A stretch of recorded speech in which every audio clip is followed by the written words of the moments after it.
Doctor చుక్కల సరస్వతి గారు start చేయండి. సాయిరాం. సాయిరాం సాయిరాం. ఓం శ్రీ సాయిరాం.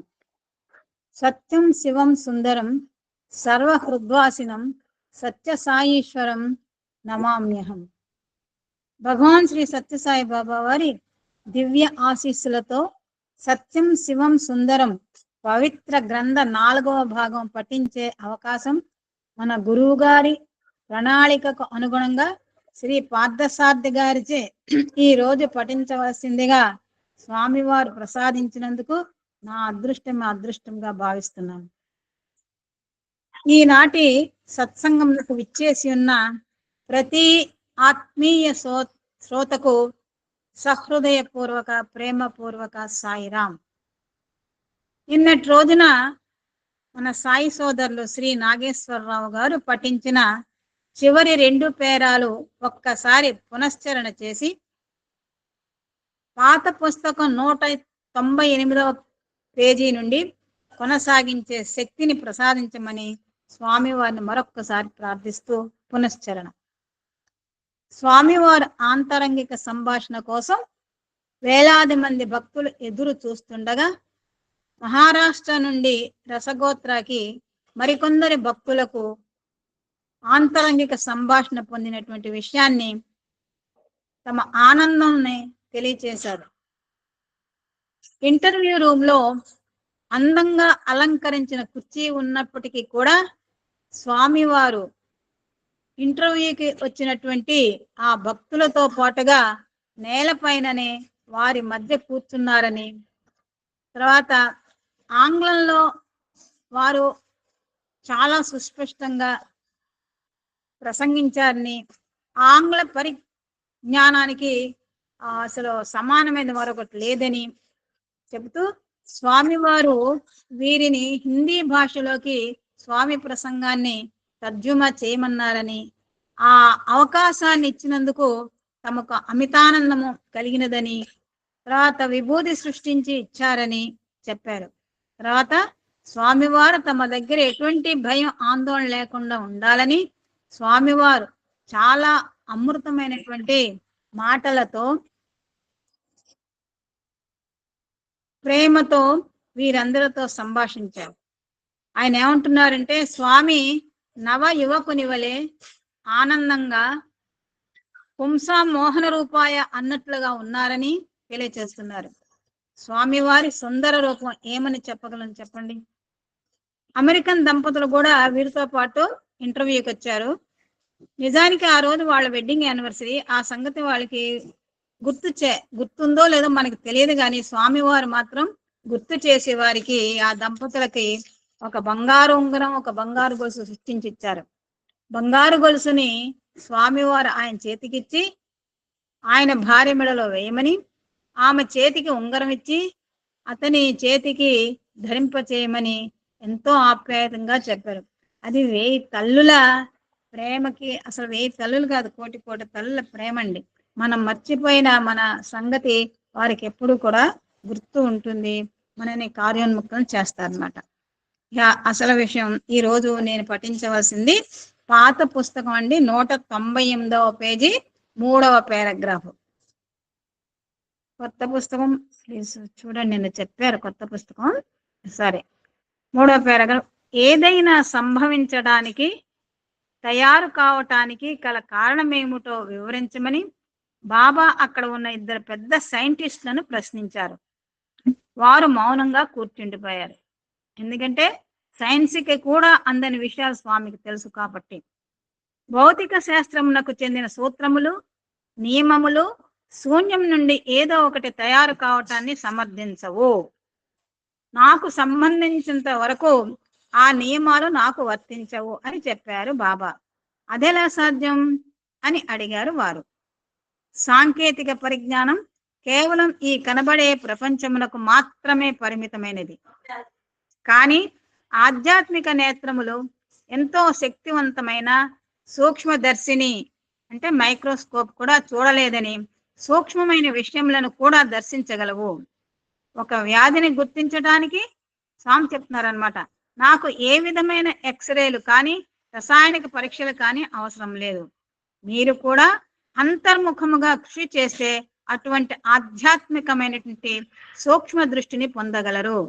మానవునకు ఇంతటి శక్తి సాధ్యం కాగలదనేటువంటి విషయాన్ని తెలియచేసి శాంతి సామర్థ్యములను వైపు నడిపించటం కోసమే నేను అవతరించాను అన్నారు బాబా ఆ శాస్త్రజ్ఞులతో.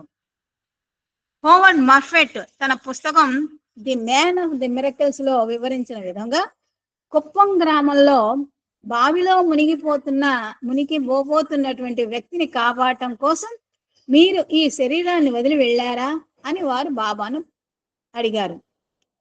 రాధాకృష్ణ అనబడే వ్యక్తిని బావిలో మునిగిపోకుండా నేను రక్షించిన మాట వాస్తవమే, కానీ ఆ పని కోసం నేను ఇక్కడ నుంచి అక్కడికి మాత్రం వెళ్ళలేదు. నేను అప్పటికే అక్కడ ఉన్నాను. అన్ని వేళలా అన్ని ప్రదేశాలలో కూడా నేను వ్యాపించి ఉంటాను. అందువలన ఎక్కడికైనా వెళ్ళటం కానీ అక్కడ నుంచి రావటం కానీ నాకు అవసరం లేదు అని చెప్పారు. ఏ విషయాన్ని ఆధారంగా చేసుకుని ప్రజలపై మీరు అనుగ్రహాన్ని కురిపిస్తారు అని అడిగారు వారు బాబాని. ఎవరైనా వ్యక్తి సంపూర్ణమైన విశ్వాసముతో సర్వస్వ శరణాగతి వేడినప్పుడు, అవసరమైన పరిస్థితి ఏర్పడినప్పుడు నేను వారిని అనుగ్రహిస్తూ ఉంటాను. మద్రాసులో వాల్టర్ కోవెన్ కు 3 సార్లు గుండె నొప్పి వచ్చింది.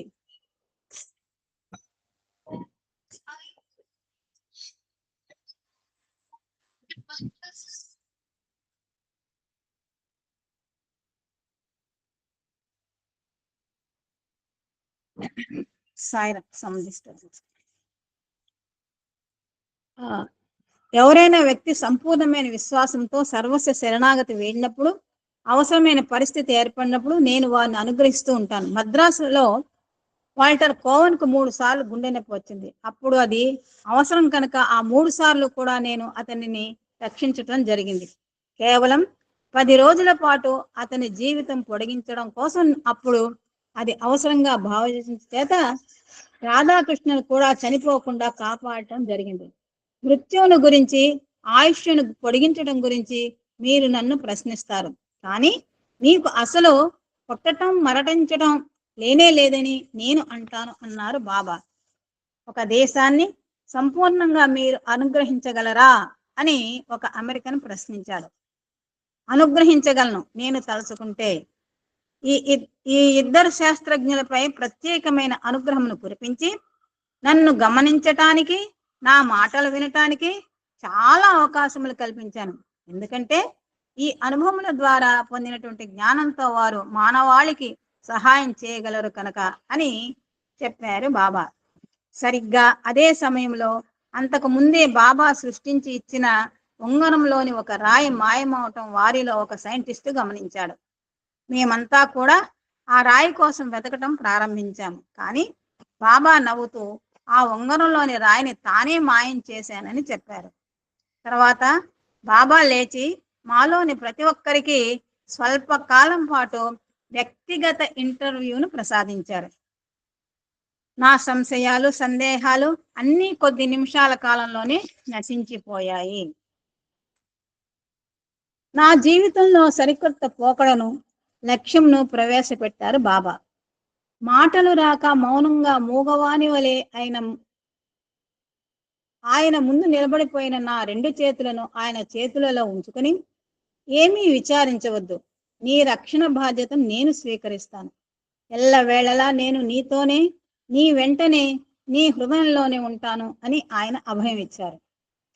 కొన్ని రోజుల తర్వాత బాబా మళ్ళీ ఆ ఇద్దరు సైంటిస్టులను, మరో క్రొత్త అమెరికన్ జంటను, ఒక బ్రిటిష్ పౌరుణ్ణి, నన్ను ఇంటర్వ్యూ గదిలోనికి పిలిచారు. అంతకు ముందు ఇంటర్వ్యూలో మాయమైపోయిన ఉంగరంలోని రత్నం అంటే డైమండ్ గురించి ప్రశ్నించారు బాబా. తర్వాత ఆ సైంటిస్ట్ దగ్గర నుండి ఉంగరాన్ని వెనుకకు తీసుకుని తన నోటి దగ్గర పట్టుకుని ఉహ్ మని ఊదారు. మాయమైపోయిన ఆ ఖరీదైన రాయి మరింత అందంగా మెరుస్తూ మరింత గట్టిగా బిగించబడి ప్రత్యక్షమైంది. ఇదంతా సంభవించడానికి కారణం సంకల్పమే అని అన్నారు బాబా. తరువాత బాబా మానవాళిలో కరుణ, మానవత్వం, ఇంద్రియ నిగ్రహం, సత్ప్రవర్తన పెంపొందించవలసిన ఆవశ్యకతను గురించి ఆ సైంటిస్టులతో మాట్లాడారు. అణుబాంబులు, అణ్వస్త్రములు మొదలైన ప్రమాదకరమైనటువంటి ఆయుధములు సృష్టిస్తున్న దారుణ మారణ కాండ గురించి బాబా ప్రసంగించారు. 7,000 సంవత్సరాల క్రితం చారిత్రాత్మక కురుక్షేత్ర సంగ్రామం సంభవించిన యుద్ధ భూమిలో అంటూ బాబా చెప్పటం మొదలు పెట్టగానే మధ్యలో ఒక అమెరికన్ కల్పించుకుంటూ 7,000 సంవత్సరాల క్రితం జరిగిన సంఘటనలు బాబాకు ఎలా తెలుసు? పుస్తకాల ద్వారా తెలుసుకుంటారా, లేక మరింకే విధమైన తెలుసుకుంటారా అని ప్రశ్నించాడు. 70,000 ఏళ్ల క్రితం జరిగిన సంఘటనల గురించి కూడా నాకు తెలుసు. నేను కాలంతో ముందుకు గాని వెనుకకు గాని పోగలను. నేను కోరుకున్న ఏ విషయాన్ని గురించైనా సరే తెలుసుకోగలను. స్థలము, కాలము నాపై ఎటువంటి ఆంక్షలను విధించలేవు. నన్ను అవి పరిమితం కూడా చేయలేవు అన్నారు బాబా నవ్వుతూ. బాబా తల చుట్టూ దివ్యకాంతి వలయాన్ని తాను చూచినట్లు ఇస్లాం పుస్తకంలో వ్రాసిన విషయాన్ని గురించి ఒకరు ప్రశ్నించారు. కొన్ని వేల మంది ఆ కాంతి వలయాన్ని చూడగలిగారు. మీరు కూడా చూడగలగాలంటే నాకు సన్నిహితంగా, నాకు ప్రియంగా ఉండగలగాలి అన్నారు బాబా. తర్వాత చాలా మంది మరికొన్ని ప్రశ్నలు అడిగారు. ఒక చిన్న ప్రసంగం ద్వారా బాబా అందరి సందేహాలను తొలగించేలా జవాబు చెప్పారు. ఒకే సమయంలో నేను 2 శరీరాలతో ఉండగలనన్నా, ఒకేసారి వేలాది విభిన్న ప్రదేశాలలో వ్యక్తమవగలనని చెప్పినా మీకు ఆశ్చర్యంగా ఉంటుంది. మీకు నేను ఉంగరాలను కానీ మరేదైనా వస్తువును కానీ సృష్టించి ఇచ్చినప్పుడు అవి మీరు ఏదైనా అపాయములో, ఆపదలో చిక్కుకున్నప్పుడు తక్షణమే నాకు ఆ సంగతి తెలియచేస్తాయి. వెంటనే నేను మీకు కావలసిన సహాయమును అందించగలుగుతాను. అలా కాక నేను ఇచ్చిన వస్తువు ఏది మీ దగ్గర లేకపోయినప్పటికీ మీ ప్రేమ, మీ ఆర్తి మనస్ఫూర్తిగా ఉంటే అంతకంటే కూడా త్వరగా మీకు సహాయాన్ని అందిస్తాను. మీరు ఏ రూపమును, ఏ పేరును కొలిచినప్పటికీ మీ భక్తి నిష్కల్మషమైనది, నిజాయితీ కలది అయితే నేను మిమ్మల్ని వెంటనే కాపాడుతాను. ఒకసారి ఇదే ఇంటర్వ్యూ గదిలో మెక్సికోలోని టెకెట్ కు సంబంధించినటువంటి ఇంద్రాదేవి ఇంకా కొంతమందితో కలిసి నేను చెబుతున్న మాటలు వింటూ కూర్చుని ఉన్నది. ఆమెతో పాటు ఈ గదిలో ఉన్న ఒక అమెరికన్ దేశస్థుని భార్య అమెరికాలో ఉన్నది. ఆమె కారులో కూర్చుని ఉండగా ఆ కారు దారుణమైనటువంటి ప్రమాదానికి గురైన విషయం నాకు తెలిసింది. నేను ఒక వంక వారితో సంభాషిస్తూనే ఆవిడకు కావలసిన సహాయంను అందించి కాపాడాను. ఇక్కడ ఆమె భర్తకు విచారించవలసిన విషయం ఏదీ లేదని చెప్పి అనుకున్న ప్రకారం అతను తన స్వదేశానికి వెళ్ళవచ్చునని చెప్పాను. ఇప్పుడు సైన్సు, సాంకేతిక పరిజ్ఞానము విపరీతముగా పెరిగినాయి. కానీ మనిషికి మనశ్శాంతి మాత్రం కరువైంది. నిద్ర మాత్రలు ప్రతి ఒక్కరికి తప్పనిసరి అయినాయి. క్రమబద్ధమైన సామాన్య జీవన విధానం, పుష్కలమైన శారీరక వ్యాయామము ఏ ప్రదేశమునకు చెందిన వారికైనా చక్కని ఆరోగ్యమును ప్రసాదించగల సులభమైన విధానం. మీరందరూ గమనించే ఉంటారు ఈ విషయాన్ని. నేను చాలా కష్టపడి పనిచేస్తాను. చాలా మితమైన ఆహారాన్ని భుజిస్తాను. పాలు, పెరుగు, వెన్న, పళ్ళ రసం వంటివి ఏమీ నేను తీసుకోను. 94వ సంవత్సరం వచ్చే వరకు కూడా ఈ శరీరం చక్కని ఆరోగ్యం కలిగి ఉంటుంది. కానీ అప్పుడప్పుడు నా సంకల్ప అనుసారంగా భక్తులను కాపాడటం కోసం నేను కొన్ని వ్యాధులను సంక్రమింప చేసుకుంటాను. కానీ అవి నా శరీరం పైననే తప్ప నాపై ఎటువంటి ప్రభావంను చూపలేవు అని వివరించారు బాబా. అంటే ఇక్కడ స్వామివారి ఆత్మ వేరు, శరీరం వేరే విషయాన్ని తెలియజేస్తున్నారు. బాబా రాత్రి వేళ ఎన్ని గంటలు నిద్రపోతారు అని ఒకరు ప్రశ్నించారు. దానికి స్వామి, నేను అసలు నిద్రపోను అని జవాబు చెప్పారు. బాబా చేతులు గాలిలో కదుపుతూ ఉండటం గురించి ఒకరు అడిగారు. ఆ ప్రశ్నకు బదులు చెబుతూ స్వామి, భజన కార్యక్రమం జరుగుతున్నప్పుడు కూర్చుని నేను చేతులు వేళ్ళు కదుపుతూ ఏదో చేస్తున్నట్లుగా ఉండటం మీరు గమనిస్తూనే ఉంటారు కదా. ఒక్కొక్కసారి నేను గాలిలో ఏదో వ్రాస్తున్నట్లుగా కనిపిస్తూ ఉంటుంది. నేను అలా ఎందుకు చేస్తున్నానో తెలుసుకోవాలనే కుతూహలంతో ఉంటారు ప్రజలు. అటువంటి సమయాలలో మీకు కనబడనటువంటి కొంతమందికి అదృశ్యముగా కొన్ని సూచనలు అందిస్తూ ఉంటాను. మీరు అర్థం చేసుకోలేనటువంటి కొన్ని కార్యక్రమాలను నిర్వహించటంలో నేను నిమగ్నుడై ఉంటాను. ఎంతో దూరాన ఉండి ప్రశ్నించే వారికి జవాబులు ఇస్తూ ఉంటాను. ప్రపంచం నలుమూలలా వేలాది మంది ప్రజలకు సహాయం చేస్తూ ఉంటాను అని చెప్పారు బాబా. ఆ తర్వాత బాబా మమ్మల్ని ఒకరి తర్వాత మరొకరిని ప్రక్క గదిలోనికి పిలిచి మాకు అనునయాన్ని ఓదార్పును కలిగిస్తూ మమ్మల్ని సరిదిద్దుతూ కొంత సమయాన్ని మాతో గడిపారు. మరలా రెండవసారి ఆయన పాదములకు నమస్కరించి ఆధ్యాత్మిక పురోభివృద్ధికి కలిగిస్తూ ఎల్లప్పుడూ వర్షింపబడే ఆయన అనుగ్రహమును పొందగల అవకాశం నాకు లభించింది. నాకు మరొక అవకాశం మళ్ళీ ఎప్పుడు లభిస్తుంది అని ప్రశ్నించాడు ఒక అమెరికన్. బాబా అతని భుజం తట్టి నవ్వుతూ, ఈ రోజు కొంతమంది గ్రామస్తులు ఇక్కడికి వచ్చారు. మొట్టమొదట పేదలకు ఆర్తులకు నేను ముందుగా అవకాశాన్ని ఇస్తాను. ఇక్కడకు వచ్చే వారిలో చాలా మంది ఇక్కడ ఎక్కువ కాలం గడపటానికి కావాల్సినంత ధనం ఉన్నవారు కారు. అందుచేత వారికి ముందుగా అవకాశాన్ని ఇచ్చి తీరిక సమయంలో నీకు మరొక అవకాశం కలగజేస్తాను అని చెప్పారు బాబా. మెక్సికోకు చెందిన 80 ఏళ్ల వృద్ధుడైనటువంటి డాక్టర్ సిగ్ఫ్రిడ్ నోవర్ ఇలా చెప్పారు. భౌతిక పదార్థం అనేది పరమాత్మ యొక్క ఆధ్యాత్మిక మూలస్థితి. అది భగవంతుని సంకల్పమునకు తార్కాణము, ఆయన శక్తికి కొలమానము. ఆత్మ యొక్క శక్తి సరైన రీతిలో ప్రవేశపెట్టినప్పుడే సృష్టి సంభవిస్తుంది. ఈనాడు సాయిబాబా మనకు ఈ సత్యాన్నే ఎరుకపరుస్తున్నారు. స్వామి తనకు ప్రసాదించిన ఇంటర్వ్యూను గురించి ప్రసంగిస్తూ శాండియాగోలోని డాక్టర్ సిగ్ఫ్రిడ్ తన అనుభవాన్ని గురించి వివరించారు. నన్ను ఆయన లోపలికి రమ్మని పిలిచారు. నాకు మాత్రమే సంబంధించిన వ్యక్తిగత విషయములను గురించి కొద్దిసేపు మాట్లాడిన తర్వాత బాబా నా 2 చేతులను జోడించి దోసిలి పట్టమని చెప్పారు. ఒకదాని తర్వాత మరొకటి 33 ముదురు గోధుమ రంగులో ఉన్నటువంటి చిన్న చిన్న మాత్రలను నా దోసిటిలో వేశారు. అవి 33 వెన్నుపూసలని ఆయన చెప్పారు. ఆ మాత్రలన్నీ కూడా బాబా అరచేతిలో ఒకదాని తర్వాత మరొకటి ఏర్పడ్డాయి అని చెప్పారు డాక్టర్ సిగ్ఫ్రెడ్. భారతదేశాన్ని వదిలి వెళ్లే ముందు బొంబాయిలో ధర్మక్షేత్రంలోని గదులలో ఒక గదిలోనికి బాబా నన్ను రమ్మని పిలిచారు. అక్కడ ఆయన ఒక్కరే ఒంటరిగా ఉన్నారు. కొద్ది నిమిషాల పాటు ఆయన తన చేతిని గాలిలో తిప్పి తర్వాత తన అరచేతిని పైకి తిప్పారు. ఒక చేతిలో మెల్లగా ఒక ద్రవ పదార్థం నిండుతూ ఉండటం నాకు చూపిస్తూ బాబా అది నూనె అని చెప్పారు. ఆ తైలం వింతైన సుగంధ పరిమళంతో ఉంది. తరువాత తన 2 అరచేతులకు ఆ నూనె సమంగా అంటేలా రుద్ది నాకు ఆయన ఆ తైలంతో వైద్యం చేశారు. కృతజ్ఞతాపూర్వకంగా ఆయన పాదాలకు నమస్కరించబోగా వద్దని వారించి నన్ను నమస్కారం చేసుకోనివ్వలేదు అని చెప్పారు ఆ వృద్ధ డాక్టర్. హిందూ ధర్మశాస్త్రంలోని నిష్ణాతులైన ఒక వ్యక్తి బాబాను మిమ్మల్ని త్వరగా చేరుకోవాలి అంటే దగ్గర మార్గం ఏది అని అడిగాడు. నేను మీకు ఒక మార్గం అంటూ చెప్పటానికి వీలు లేనంత దగ్గరగా ఉన్నాను.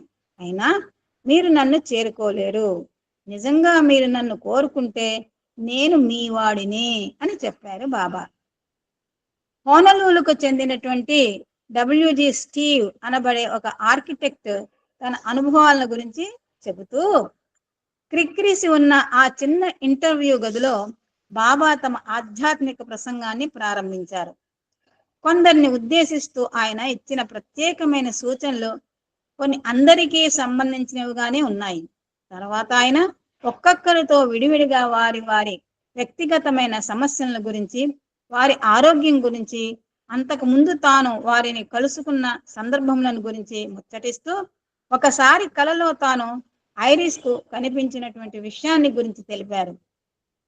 ఆ కళను గురించిన పూర్తి వివరాలు, మేము సాధనలో వ్యక్తిగతంగా ఎదుర్కొంటున్న సమస్యలను గురించి, మా వ్యక్తిగతమైన కోరికలను గురించి, మా ఆంతరంగిక సమస్యలను గురించి కూడా ఆయన అద్భుతంగా వివరించారంటే మీరు నమ్మగలరా? తర్వాత ఆయన విభూతిని కూడా సృష్టించారు. ఇదంతా కూడా అత్యంత సహజంగా, వేగంగా, అప్రయత్నంగా సంభవించి పాత పదాలకు క్రొత్త అర్థాలను వివరిస్తూ ప్రేమను కురిపిస్తూ జరిగాయి. ఒక విశ్వాస పాత్రుని, ఒక మార్గదర్శిని, స్నేహితుని, తండ్రిని, తల్లిని, దైవాన్ని, అందరినీ, అన్నింటినీ ఒకే మూర్తిలో చూస్తున్న అనుభూతి కలిగింది అని డబ్ల్యూజి స్టీవ్ చెప్పారు. ఈ విధమైన ఆధ్యాత్మికమైన అభ్యున్నతి సంభవించటం ఎలా సాధ్యం? మనం కూడా ఇటువంటి ఉన్నతిని సాధించగలగటం సాధ్యమేనని బాబా చెప్పటంలో గల ఆంతర్యం ఏమిటి? అంతరార్థం ఏమిటి? డాట్ పీత్ ఈ విషయాన్ని గురించి వివరిస్తూ, ఇద్దరు వ్యక్తుల మధ్య సమావేశం సంభవించినప్పుడు నిజానికి అక్కడ కలుసుకునేది విడివిడిగా ఉన్న రెండు భౌతిక శరీరాలు. ఒక దానితో తమ లెక్కలేని గత జన్మలు, గతకాలపు అనుభూతులకు, భద్రపరుచుకున్న జ్ఞాపకాలకు, ఆత్మీయత బంధాలకు, వ్యక్తిగతమైన అనుభవాలకు సంభవించే కలయిక. ఇవన్నీ కలిసి ఆ ఇద్దరు వ్యక్తుల మధ్య గడిచే సంభాషణలోని పదాలను వ్యక్తీకరిస్తాయి. కానీ బాబా ఎవరితోనైనా మాట్లాడేటప్పుడు ఆయన వైపు నుంచి అటువంటిది ఏమీ లేకపోవటం గమనించి యువతలి వారు ఆశ్చర్యచకితులవుతారు. ఆ అయోమయ స్థితి నుండి తప్పించుకొనడానికి కావలసిన శక్తిని ఆయనే మనకు ప్రసాదిస్తారు అని వివరించారు. ఇంటర్వ్యూ కోసం ఆర్తితో అర్థిస్తున్న ఒక వ్యక్తితో, మీకు ప్రతిదినము ఇంటర్వ్యూని ప్రసాదిస్తూనే ఉన్నాను, మీతో ఆంతరంగంగా ప్రసంగిస్తూ, కానీ లోనే ఉన్న మిమ్మల్ని నన్నుగా చూడటం కోసం ప్రసాదించే ఇంటర్వ్యూ మీరు కాలదన్నుకుంటున్నారు అని చెప్పారు బాబా. నేను మీలో ఉన్నాను, మీరు నాలో ఉన్నారు. మీరు నేను అంటే మనం నిజానికి ఒక్కటే అన్న బాబా ప్రకటనలోని సత్యమును గుర్తించగలిగితే ఈ బాహ్య సంబంధమైన ఇంటర్వ్యూలన్నీ అక్కర్లేదని అనిపిస్తుంది. నాతో పాటు అమెరికా నుండి వచ్చిన ఒక యాత్రికుడు స్వదేశానికి వెళ్ళబోయే ముందు బాబాను ఇంటర్వ్యూ కోసం ప్రార్థించగా బాబా అతని ముందు కొద్ది క్షణాలు నిలబడి, ఉన్నతంగా ఉండటానికి ప్రయత్నించండి, ఉన్నతంగా ఉండండి అంటే బీ గ్రేట్.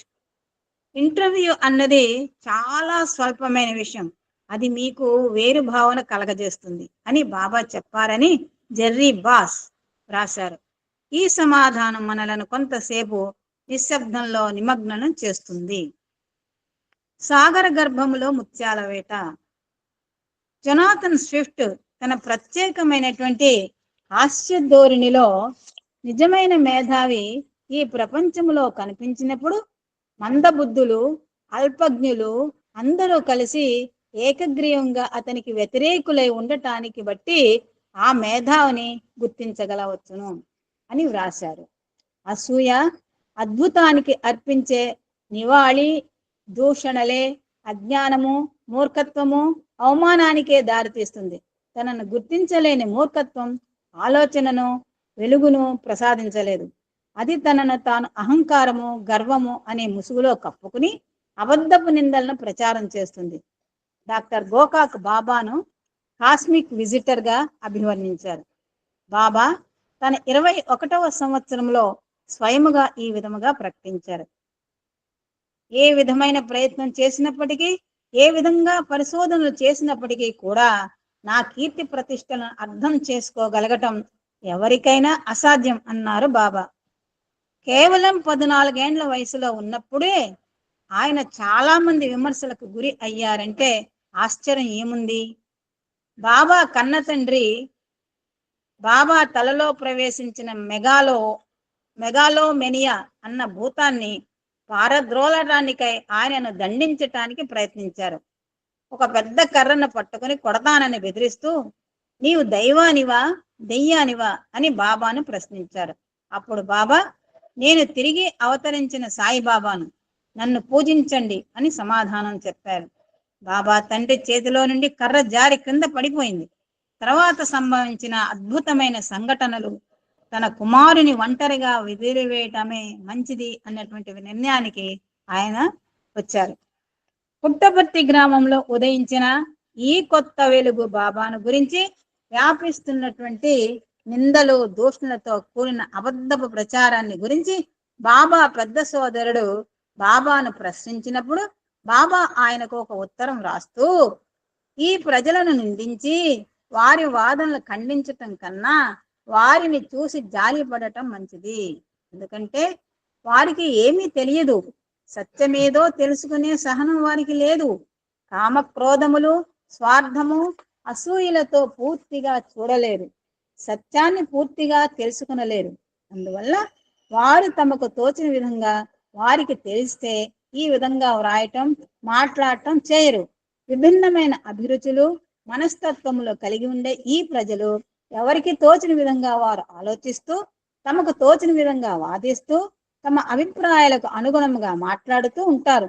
సామాన్య పరిధి కంటే ఉన్నతంగా ఉండే వారి చుట్టూ దుష్టులు చేరి దుష్ప్రచారం చేయడానికి ప్రయత్నిస్తూ ఉంటారు అని బాబా సోదరునికి తెలియచేశారు.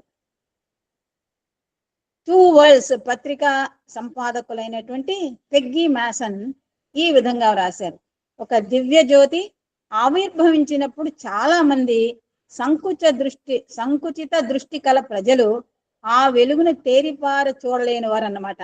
ఆ తేజస్సును కించపరచాలని ప్రయత్నిస్తూ ఉంటారు. జీసస్ కూడా తాగుబోతని, పాపులను కూడగట్టుకుని తిరిగే తిరిగిపోతని, బీల్జెబబ్ యొక్క తన మంచితనం వలన అతనికి స్వస్థత చేకూర్చే శక్తులు సంక్రమించాయని అనేక నిందలకు గురి కావాల్సి వచ్చింది అని వ్రాశారు పెగ్గీ మ్యాసన్.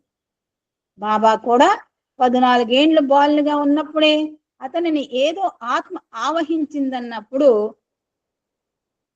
అటువంటి తప్పుడు ప్రచారానికి గురి కావలసి వచ్చింది. ఆయన తల్లిదండ్రులు, సోదరుడు ఆయనకు ఎంతో బాధాకరమైన భూత వైద్యాన్ని చేయించారు. గ్రామస్తులంతా కూడా బాబాను ఏదో ఆత్మ ఆవహించటం వలన భూత వైద్యం ద్వారా ఆత్మను పారద్రోలటానికి ప్రయత్నం చేస్తున్నట్లు కథలుగా చెప్పుతున్నారు. ఇటువంటి తప్పుడు ప్రచారం చేసే వాళ్ళు ధాన్యం నుండి పొట్టును వేరు చేయటానికి మాత్రమే పనికి వస్తారు. కాబట్టి ఆ కారణం కోసమైనా వారిని గౌరవించాలని అంటారు బాబా. బాబా ఒక తెరిచి ఉన్నటువంటి పుస్తకం వంటి వారు. ఆయనను గురించి ఎటువంటి అసత్యం కానీ అతిశయోక్తి కానీ అందులో చోటు చేసుకోలేదు. ఆయన బోధనలలో ఎటువంటి మాయ కానీ మోసం కానీ లేవు. ఆయన విధానంలో, వ్యూహంలో ఎటువంటి రహస్యము లేదు. ఎవరికైనా ఏదైనా ఇవ్వటానికి గాని, ఎవరినైనా కూడా క్షమించటానికి గాని సిద్ధంగా ఉంటారు. ఎప్పుడు ఎవరి నుంచి ఎటువంటి కానుకలు స్వీకరించరు. మీకు ఆయన కావాలంటే ఆయన మీకు తప్పక లభిస్తారు. మీరు ఎక్కడ ఉన్నా గాని మీరు పిలిచినంతనే మీ చెంతనే నిలుస్తారు. ఆయన ధనం ఒక్కటే, అదే ప్రేమధనం. ప్రత్యేకమైన సిద్ధాంతములను ప్రచారం చేసి వేరువేరు మతములను ప్రోత్సహించే సంస్థలు భగవంతుని చేరటానికి విశిష్టమైన మార్గాలను బోధిస్తామంటూ సందేహాస్పదమైనటువంటి విధానాలను ప్రచారం చేసే ఏజెంట్లు వంటి వారు ఇతర మార్గాల వారిని హీనపరుస్తూ తమ వర్గాలను పటిష్టం చేసుకోవడానికి ప్రయత్నం చేస్తూ ఉంటారు. ప్రపంచ నలుమూలల నుండి వచ్చే వందలాది వేలాది విభిన్న మతాలు, కులాలకు చెందిన వివిధ వర్గాల ప్రజలకు ఎదురుగా ఉన్నది ఒకే కులం, అదే మానవ కులం. ఉన్నది ఒకే మతం, అదే ప్రేమ మతం. ఉన్నది ఒకే భాష, అదే హృదయ భాష. ఉన్నది ఒకే దైవం, ఆ దైవం సర్వవ్యాపి అని ప్రకటించారు బాబా. భగవంతుని ఎదుర్కొనలేక నిందలు, దుష్ప్రచారాలు, మాటను తలదాచుకునేటువంటి వేర్పాటువాదులు ఎంతో ప్రయాసతో కట్టిన అడ్డుగోడలను ఈ దివ్య సందేశం కూల్చివేస్తుంది. కువిమర్శకులు చేసే కొన్ని పత్రికల వారు ఈ దివ్య అవతారమూర్తిని గురించి దుష్ప్రచారం చేయటానికి ప్రయత్నించారు. కానీ వారు ఏ విధంగా కూడా సఫలీకృతులు కాలేదు. ఏవో మసాలా కట్టుకథలు అల్లి తమ పత్రికలలో ప్రచురించి ధనం సంపాదించగలమని వారు ఆశించారు. కానీ ప్రేమస్వరూపుడైన బాబా వారి దుష్ప్రచారానికి బదులుగా తమ దివ్య ప్రేమనే వారికి పంచదలిచారు. ప్రతి యుగములోనూ ప్రతి దేశంలోనూ ఇటువంటి తప్పుడు ప్రచారం చేయటానికి ప్రయత్నిస్తూనే ఉంటారు. నేను పొగడ్తలు నిందల మధ్య నిలబడి రెండింటినీ సమంగా అనుగ్రహిస్తూ ఉంటాను. మీరు మీ ఇళ్లలో నా నామాన్ని జపిస్తూ ఉంటారు, కానీ వారు బజార్లలో వీధి వీధిలో నా పేరును అరుస్తూ ఉంటారు. వాళ్ళ పిల్లల పోషణ కోసం కొంత ధనం ఏదో విధంగా సంపాదించుకోవాలని తాపత్రయపడే వాళ్ళపై కోపం తెచ్చుకోవడం ఎందుకు అంటారు బాబా. అంటే స్వామి వారు వారిని విమర్శించిన వారిని మీద ఎటువంటి కోపం ద్వేషం పెంచుకోరు.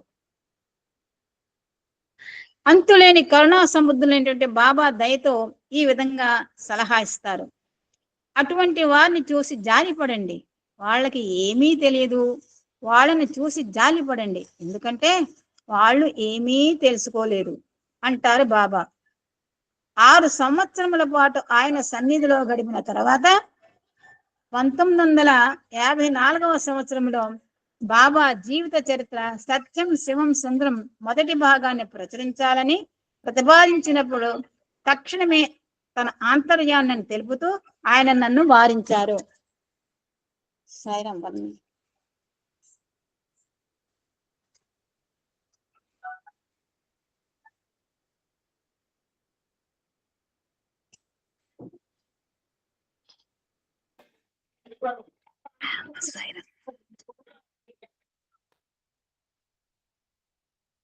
నా యథార్థ తత్వం గురించి సత్యం గురించి తెలుసుకోలేకపోవటం చేత పాఠకులు ఈ పుస్తకాన్ని యథార్థమైనదిగా భావించలేరు. ఏదో అరేబియన్ నైట్ కథలాగానో చందమామ కథలాగానో భావిస్తారు. ఇంకా కొద్ది కాలం ఆగు, నా జీవిత చరిత్ర తెలుసుకోవటానికి ఆతృత పడేలా ఈ ప్రపంచాన్ని ఇంకా సిద్ధం చేయవలసి ఉంది. ఇప్పుడు వారు నీ నిజాయితీని శంకించవచ్చును, కానీ కొంతకాలం తర్వాత నన్ను తక్కువగా అంచనా వేసినందుకు వారు నిన్ను నిందిస్తారు అంటూ పుస్తకం అప్పుడే ప్రచురించవద్దని వారించడంలో గల కారణాన్ని వివరించారు. సరిగ్గా ఇదే జరిగింది. సత్యం శివం సుందరం పుస్తకం 1960వ సంవత్సరంలో ప్రచురించబడింది. తిరువన్నామలైలోని భగవాన్ రమణ మహర్షి ఆశ్రమవాసి అయినటువంటి స్వామి అభేదానంద నుంచి 1962 ఫిబ్రవరి 8వ తేదీన నాకు ఒక ఉత్తరం వచ్చింది. ఆయన ఈ మధ్యనే బాబాను కలుసుకోవటం జరిగింది. ఆయన నాకు రాసినటువంటి ఉత్తరములో పరమ ఉత్కృష్టమైన పరబ్రహ్మములోని ఒక్క అంశము ఈ భూమిపై అవతరించి మానవత్వములోని ఒడిదుడుకులను సరిదిద్దటం, ఊహాజనితమైనటువంటి బాధలను పోగొట్టడం అవతారం యొక్క ప్రయోజనమని భావించడాన్ని ఖండించారు. బాబా గురించి చాలా తక్కువగా అంచనా వేశానని ఆరోపిస్తూ ఆయన ఇంకా ఇలా వ్రాశారు: బాబా పరిపూర్ణమైన పరబ్రహ్మములోని అంశము మాత్రమే కాదు, ఆయన అస్థిరంగా ఉన్న ఈ ప్రపంచమునందు స్థిరత్వమును నెలకొల్పటానికి, మానవులలోని దోషాలను సవరించి తన నిజస్థితిని, అసలైన తన సచ్చిదానంద స్థితిని గుర్తించడానికి ఈ భూమిపై పరిపూర్ణ పరబ్రహ్మమే బాబాగా అవతరించింది అని తెలియపరిచారు. భగవంతుని ఉనికిని గురించి ఆనందంగా అంగీకరించలేని మరో వర్గం వారు హేతువాదులు, అంటే వాళ్ళ రేషనిస్ట్ అంటారు. భగవంతుడు అన్న ఆలోచనే వారికి గిట్టదు. మరి ఇక్కడ బాబా ఏమో తానే దేవుడని, ప్రతి ఒక్క వ్యక్తి కూడా భగవంతుడేనని, ఆఖరికి భగవంతుడే లేడని వాదించేవారు కూడా భగవంతుని స్వరూపములేనని ప్రకటిస్తున్నారు. వారికి ఇదంతా నమ్మశక్యం కాదు. వాళ్ళు కేవలం తమ అహంకారాన్ని, అహంభావాన్ని మాత్రమే గౌరవిస్తారు. జీన్స్, ఇడ్డింగ్టన్, ఫ్రాయిడ్, ఇన్స్టీవ్ మొదలైన శాస్త్రవేత్తలు, ఐన్స్టీన్ మొదలైనటువంటి శాస్త్రవేత్తలు సైన్సుకు పరిమితులను విధించక ముందు, అనగా ఈ వర్తమాన హేతువాదులు వారి తర్కానికి విరామం ఇచ్చారు.